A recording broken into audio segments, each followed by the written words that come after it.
एक 19 साल की मासूम टीचर मनीषा, जो प्ले स्कूल में बच्चों को सपने देखना सिखाती थी, अचानक 11 अगस्त को गायब हो जाती हैं।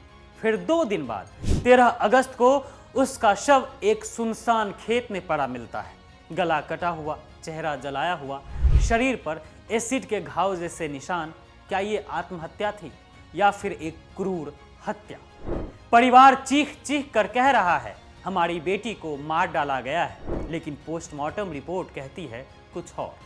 पूरे हरियाणा में आग लग गई है, सड़कें जाम हैं, पंचायतें गरज रही हैं और जनता दोषियों के खिलाफ फांसी की सजा की मांग पर अड़ी है।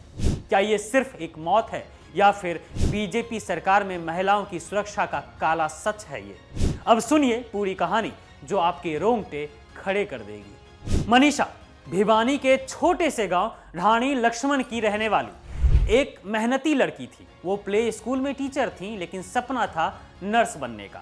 11 अगस्त को स्कूल से छुट्टी के बाद वो पास के नर्सिंग कॉलेज गई थी एडमिशन के बारे में पूछने। शाम हुई, फिर रात हुई, लेकिन मनीषा घर नहीं आई। परिवार ने पुलिस को बताया, लेकिन आरोप यह है कि पुलिस ने शुरू में शिकायत दर्ज करने में देरी। लड़की भाग गई होगी, खुद लौट आएगी, ऐसा कहकर टाल दिया गया। 2 दिन बाद सिंघानी गांव के एक खेत में एक शव मिला। किसका? मनीषा का।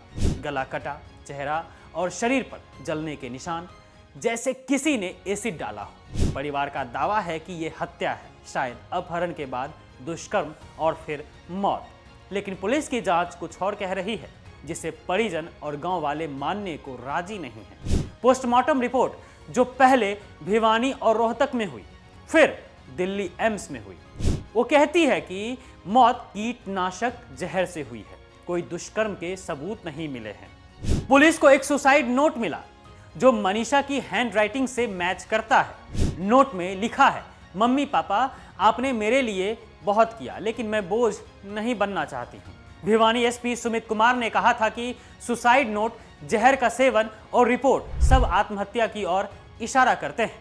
कोई कट मार्क्स नहीं है।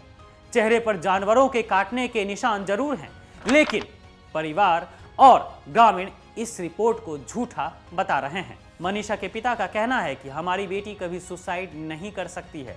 आपको बता दें कि इस मौत ने पूरे हरियाणा को हिला दिया है।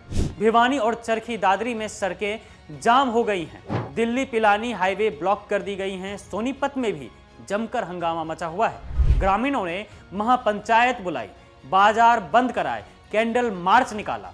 छात्र और युवा सड़कों पर उतर गए, पोस्टर बैनर लेकर नारेबाजी की। कहा, मनीषा के हत्यारों को फांसी दो। विरोध इतना उग्र हुआ कि सरकार को मोबाइल इंटरनेट, एसएमएस और डोंगल सेवाएं 48 घंटे के लिए सस्पेंड करनी पड़ी। सीएम नायब सिंह सैनी ने खुद मामले की मॉनिटरिंग की। भिवानी एसपी का ट्रांसफर किया।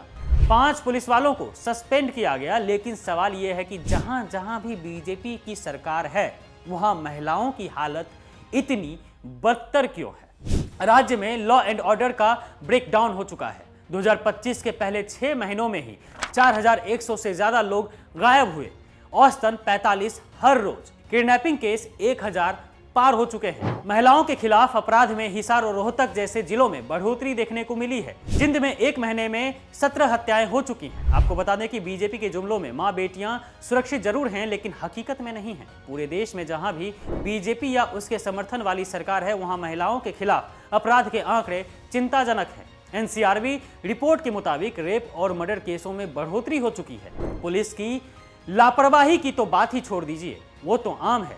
लेकिन मनीषा वाले मामले को लेकर एक ही सवाल है कि क्या मनीषा ने सच में आत्महत्या की या फिर दबाव में रिपोर्ट बदली गई है।